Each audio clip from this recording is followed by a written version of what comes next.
pense qu'on a parlé. Grégory Volokin, vous y croyez depuis le début, je sais pas, mais depuis des années Amazon. Je me rappelle que dans Intégral Bourse, on commentait, on disait tiens, encore des pertes, et Wall Street ne le sanctionnait que 90 secondes, et après il rachetait Amazon. Oui, et heureusement qu'ils l'ont fait. Je dirais que j'ai jamais considéré que Amazon avait fait des pertes. J'ai toujours considéré que Amazon investissait dans l'avenir et ils continuent à le faire aujourd'hui. Et en investissant dans l'avenir, ils investissent dans la satisfaction de leurs clients. Un client satisfait en amène un autre, qui dépense plus d'argent, qui va amener plus de vendeurs. Plus de vendeurs, ça va faire plus de cash flow pour Amazon. C'est tout simplement un cercle vertueux qui va être très très difficile à casser. Tellement, disons, le client est satisfait. Et on peut dire, et ça c'est certain, qu'aux États-Unis, par exemple, la compagnie la plus admirée de toutes, c'est Amazon. Imaginez quand vous êtes client d'une banque, est-ce que vous aimez votre banque? Quand vous êtes client d'une compagnie aérienne, est-ce que vous aimez votre compagnie aérienne? Très souvent non. Est-ce que vous pouvez vous plaindre de Amazon? En général, on est plus que satisfait puisque Amazon peut jouer tous les rôles, que ça soit au niveau de la livraison de produits, au niveau des divertissements, au niveau de la culture. Enfin, c'est devenu tellement incontournable. C'est un phénomène de société et c'est pour ça que parler de perte ou de valorisation en ce moment, je pense, c'est être relativement loin de la plaque. Jacques Aurélien, qui peut se plaindre de Amazon, vous qui êtes chez Rothschild, Edmond Rothschild? Aucun consommateur ne peut se plaindre d'Amazon aujourd'hui. C'est vrai que c'est très difficile. Et si on revient sur la personnalité de Jeff Bezos, en effet, c'est pas le plus excentrique de tous les patrons de la tech américaine, mais c'est un des plus conquérants. C'est-à-dire que dès qu'il a établi une position, il faut qu'il aille attaquer un autre marché, quitte à détruire les marges dans ce marché. Donc il y a un petit côté Alexandre le Grand, c'est-à-dire qu'il a emmené tout le monde vers la victoire dans le e-commerce, dans les produits médias. Ensuite, il a voulu faire l'habillement, etc. Après, il s'est lancé dans le Kindle Fire. Maintenant, il se lance dans la production de contenu audiovisuel, etc., etc. J'étais nul en histoire. Alexandre le Grand, ça finit bien ou pas, là? Oui, ça se finit pas mal. Oui. Ouais, il meurt jeune, quand même. Il meurt jeune, mais voilà, à 30 et quelques ans, donc Bezos est déjà passé. Bezos, il a passé le cap. Ouais. Et plus il ouvre de front, plus il multiplie ses adversaires. Et par exemple, Amazon Web Services, qui fait donc la majorité de ses profits, là-dessus, il ouvre quand même un front face à Google et Microsoft, et Google qui peut d'un clic couper les prix de 70% et réduire les espoirs boursiers de beaucoup d'analystes qui espèrent une rentabilité rapide. Donc là-dessus, il commence à prendre des risques qui peuvent un jour se retourner contre lui. Mais pour l'instant, en tant que consommateur... vous n'êtes pas actionnaire chez Edmond Rothschild Asset Management, vous n'avez jamais suivi ce pari, vous n'y avez jamais cru, alors que vous êtes dans d'autres GAFA, Google, Apple, Facebook... Donc on aime beaucoup l'histoire Amazon, on pense que c'est une très bonne société. Le problème, voilà, c'est qu'aujourd'hui, pour investir dans Amazon, il faut avoir la foi. Jeff Bezos a rétabli la foi sur les marchés financiers. C'est-à-dire qu'il a éduqué toute une génération d'analystes et d'investisseurs à dire il n'y a pas de profit aujourd'hui, il n'y en aura pas demain, il n'y en aura pas après-demain, mais le surlendemain, il y en aura. Et tant que ça marche, la foi se maintient, et c'est pour ça qu'il peut aussi très peu communiquer avec les investisseurs. Aujourd'hui, personne n'a vraiment envie de rencontrer le directeur financier d'Amazon, parce qu'il ne vous dira rien. Il faut croire, c'est tout. Grégory chez Mescat à New York, vous qui êtes sur les marchés depuis, je sais pas, au moins 15 ans, vous avez constaté cette évolution de la communication financière? Non, mais surtout, il faut vraiment dire que on peut pas dire qu'il y a rien chez Amazon. Le cash flow de Amazon, par exemple, les ventes d'abord de Amazon, c'est 2 fois plus importante que les ventes de Google. Le free cash flow de Amazon, c'est 16 milliards de dollars par année. Ce n'est pas rien. Et même si c'est dû en grande partie au cloud, parce qu'il y a peut-être pas la guerre des prix dans le cloud qu'il y a dans les produits qu'ils vendent, on regarde Amazon comme une compagnie qui est actuellement depuis sa création, a une croissance de ses ventes exponentielle. C'est une croissance qui est encore prévue jusqu'en 2025 de 16% annuel. Et le chiffre que j'aime beaucoup répéter, c'est que pour le moment, seulement 5% des ventes sur Internet passent par Amazon. Donc vous imaginez le potentiel au monde, c'est un chiffre mondial, le potentiel qui existe encore pour cette compagnie qui maîtrise totalement son sujet. Jérôme Valu, oui, c'est quand même impressionnant là, ce qu'on décrit. Oui, mais je pense que il y avait une interview de Bezos qui était très intéressante. On lui posait mais comment vous faites? Il dit mais en fait, je me pose la question de ce qui va changer dans les 10 ans qui viennent, mais surtout, je me pose la question de ce qui ne va pas changer dans les 10 ans qui viennent. Et je bâtis mon modèle sur ce qui ne va pas changer, c'est-à-dire les gens voudront toujours du choix, voudront toujours des prix moins chers et voudront de plus en plus de vitesse. Et je me sers de ce qui va changer dans les 10 ans qui viennent pour répondre à cette offre-là. Et donc, c'est ça, en fait, il a fait ce que toutes les entreprises devaient faire, c'est-à-dire se transformer sans se poser la question du produit que je fabrique, mais du service que je vais pouvoir rendre, de l'usage que je vais pouvoir inventer, de l'expérience que je vais pouvoir proposer. Et aujourd'hui, en 3 ans, par exemple, Amazon, à Noël, avant, il disait, bon, ben, je vous livre le 23. Maintenant, il livre jusqu'au 24 à midi. C'est-à-dire qu'en fait, et ils garantissent la livraison jusqu'au 24 à midi. Maintenant, on est livré en 1 heure. Finalement, il arrive exactement, et c'est pour ça qu'on disait, on est tous enchantés des services de Google. Après, il y a une réalité qui est comment ça se passe chez Google, c'est un autre sujet. Amazon.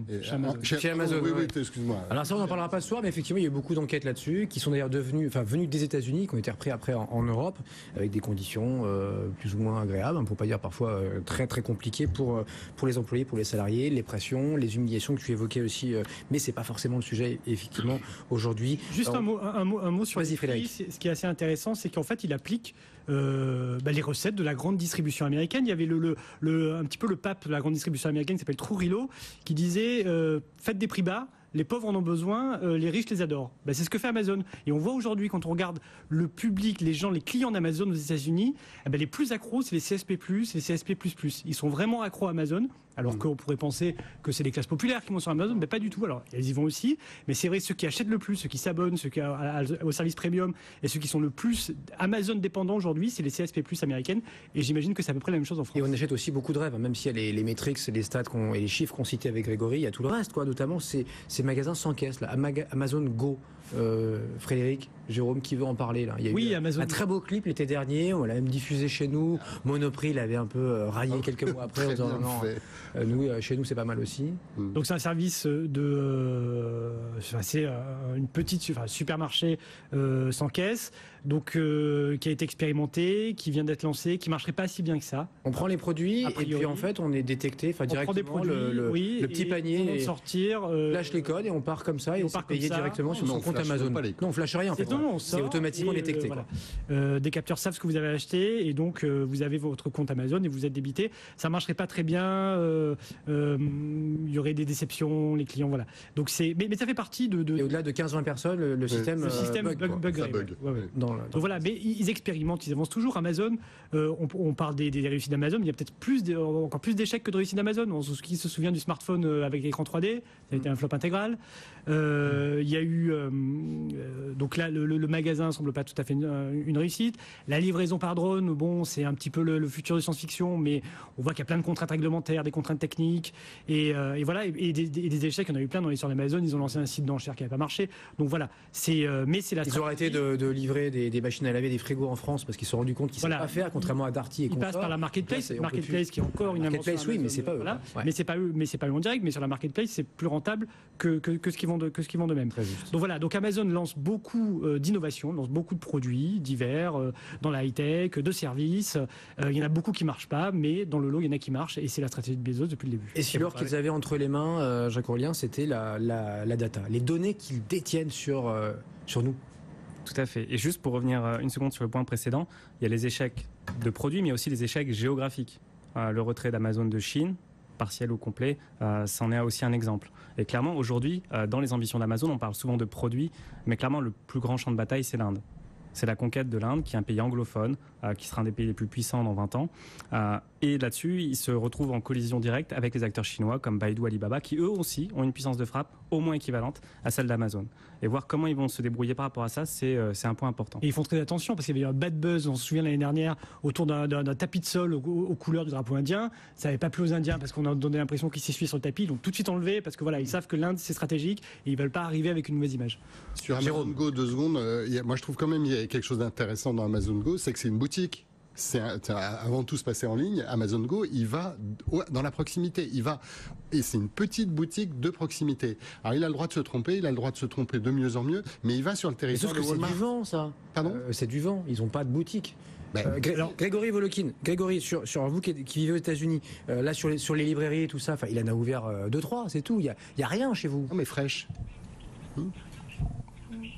Oui, absolument. D'ailleurs, il y avait même ce matin les rumeurs que Amazon avait regardé les supermarchés Whole Food pour peut-être les acheter, mais c'est pas du tout le projet d'Amazon de se lancer dans la distribution avec des espaces commerciaux. Je pense que le grand projet actuellement d'Amazon, c'est vraiment l'intelligence artificielle, et c'est avec Alexa Echo que je pense on aura le relais de croissance absolument incroyable de la part d'Amazon. Alexa, par exemple, comprend 10 000 ordres. Donc vous avez ce petit robot chez vous et vous pouvez aussi bien lui commander, je sais pas, une caisse de Coca-Cola, que lui demander quelles sont les prévisions météo.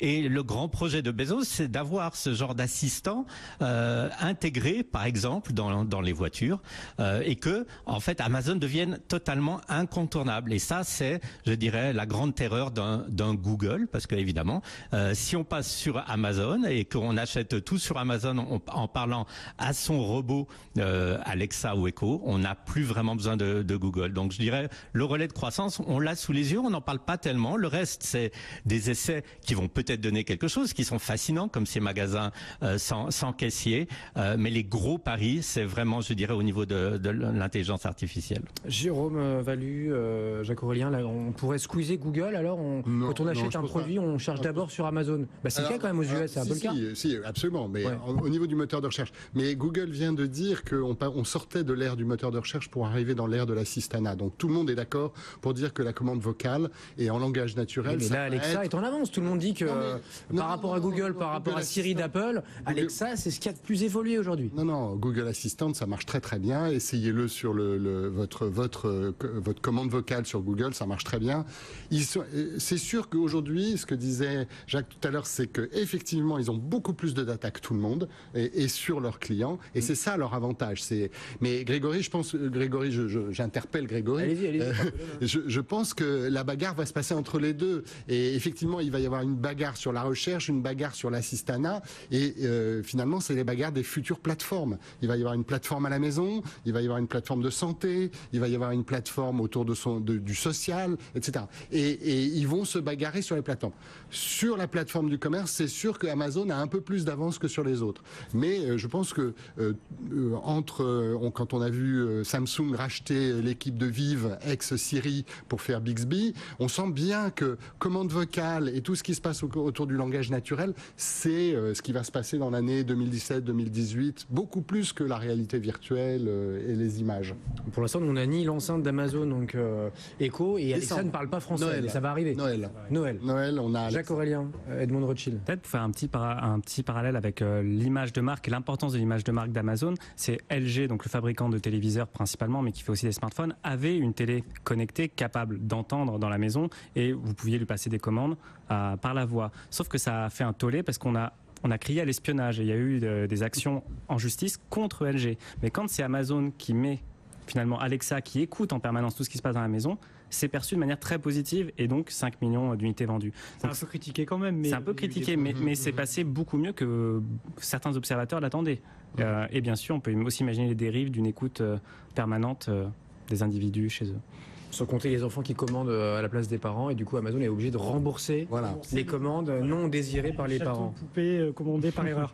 La force de la data d'Amazon, c'est qu'Amazon, c'est un vendeur. Aujourd'hui, quand Facebook, quand Google collectent de la data pour après la revendre, bon, le but in fine, c'est de vendre des produits, mais c'est pas eux qui vont les vendre directement. Alors qu'Amazon, lui, c'est un vendeur, c'est un magasin, donc il connaît très bien. C'est les deux, c'est un distributeur à l'ancienne comme Walmart et une marketplace, comme tu l'as si bien dit, où il prend juste son petit péage à toute commission. La force, c'est que c'est un supermarché, c'est la puissance d'un Carrefour, il connaît très bien son client, qui sait ce qu'il achète, à quelle fréquence, combien, comment, la sensibilité au prix, des choses comme ça. Tout ça, Google ne le sait pas finalement, et Facebook non plus. Alors ils savent des choses sur les centres d'intérêt, les habitudes, les recherches, tout ça, mais Amazon, lui, il est au cœur du réacteur, il sait ce qu'achète, il sait ce qu'on achète, à quelle fréquence, et il peut nous proposer autre chose. Quelle fréquence il les propose aujourd'hui. Si tu bois de la Vitelle, peut-être que tu vas aimer les crackers. Si tu voilà, exactement. Voilà. Et aujourd'hui, Amazon, une bonne partie de ses ventes, tout à l'heure vous donnez une estimation aux alentours de 15-20% peut-être, est réalisée grâce à son algorithme qui est capable de vous proposer les produits. Vous avez acheté telle pile, vous essayez essayer ce produit-là avec qui fonctionnera avec tel objet, etc., etc. Et ça s'enrichit chaque jour qu'on passe une commande. Donc voilà, c'est ça la force d'Amazon et de la data d'Amazon qui est beaucoup plus utile concrètement que les autres. Et en plus, Amazon ne revend pas ses données. Il conserve pour lui. Jacques Aurélien. Oui, je pense que pour rebondir sur les données, la qualité des données d'Amazon et de Google sont par exemple bien supérieures à celles de Facebook, parce que ce que vous achetez reflète beaucoup ce que vous êtes dans une certaine mesure. Ce que vous dites sur Facebook, c'est ce que vous prétendez être majoritairement. Donc la qualité de la donnée d'achat, c'est quand même quelque chose qui a une valeur très importante. Ouais. Jérôme, vous êtes d'accord avec ça? Oui, je suis absolument d'accord. Et je pense que les deux acteurs principaux, c'est bien Google et Amazon. Mais moi, je dirais qu'il y a quand même un regard à avoir sur Amazon, c'est qu'il faut avoir peur de Jeff Bezos, quoi. C'est-à-dire que quand il dit je m'appuie sur ce qui ne change pas dans les 10 ans et je me sers de ce qui change dans les 10 ans pour pouvoir mieux rendre ce service, pourquoi l'économie historique le fait pas? Parce qu'aujourd'hui, parler aux éditeurs et j'en sais quelque chose, puisque mon bouquin, il est vendu sur Amazon, c'est terrible. Parce que Amazon décide de le vendre à ma place. C'est-à-dire que y a un moment où il place mon bouquin avant mon éditeur et puis il dit qu'il en a pas. Enfin bref, il y a un rapport avec les marchands sur Amazon qui est terrifiant. Donc il faut absolument que les entreprises historiques se transforment pour être à la hauteur des exigences de ce que les publics demandent. Allez, on garde 2 minutes, trop tard. Jérôme, pour parler de Blue Origin, l'espace et de la bourse. Grégory, la bourse c'est pour vous, évidemment, à New York. Depuis New York, vous êtes aux avant-postes. On est passé en 10 ans de $100 à $900 l'action Amazon. Certains vous visent $1000 et que du coup ça pourrait être la première boîte à valoir 1000 milliards. Vous ne lisez pas dans le mar de café, mais comment vous recevez ça, vous?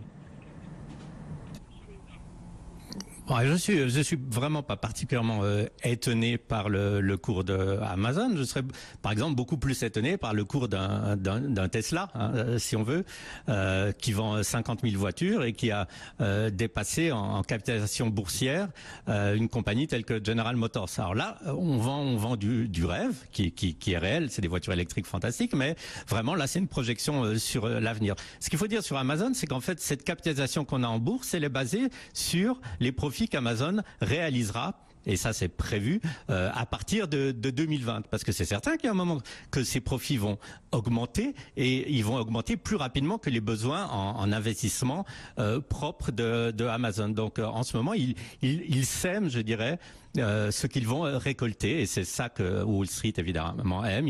Ils sèment ce qu'ils vont récolter sur les 5 à 10 prochaines années. Je dirais il y a un risque que je vois pour Amazon, c'est qu'à un certain moment Amazon devient tellement puissant que ça commence à inquiéter les autorités antitrust, tout simplement. S'il y a un moment où Amazon contrôle certains secteurs d'activité, je pense que c'est là qu'il y a un risque sur le business model de Amazon. Comme pour Google, comme pour Facebook, effectivement, et Jeff Bezos qui a expliqué récemment vendre chaque année $1 milliard de ses actions Amazon pour financer ses projets, donc avec Blue Origin dans l'espace. Ça intéresse qui là, messieurs? C'est un jouet. C'est un jouet pour vous, pour lui? C'est son jouet. Oui, bien sûr. Bon, on n'ira pas très loin avec ça. En tout cas, c'est très long terme, quoi. C'est un jouet coûteux, c'est sa passion depuis qu'il est enfant. Il expliquait dans des biographies qu'il est fan de Star Trek, qu'il regardait sa télé en 1969, là en juillet, quand on a mis le premier pied sur la Lune. Donc vraiment, c'est un peu un geek avant l'heure. Enfin, on n'utilisait peut-être pas ce terme à l'époque, mais il était très très tôt passionné d'informatique, de science-fiction.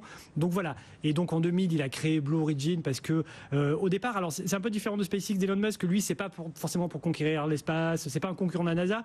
Au début il voulait faire du tourisme spatial. Alors là on voit qu'il se réoriente un peu vers les services B2B parce qu'il a besoin de faire rentrer un petit peu du cash, parce qu'il dit qu'il vend 1 milliard d'actions par an, mais il a besoin de faire d'avoir des contrats avec des sociétés de satellites, et donc il se lance un petit peu sur ce marché là, mais à la base voilà, c'est son rêve d'enfance, quoi. Donc oui, c'est son jouet coûteux, mais il reste quand même entrepreneur et il veut pas perdre trop d'argent non plus là-dessus, et il veut le développer.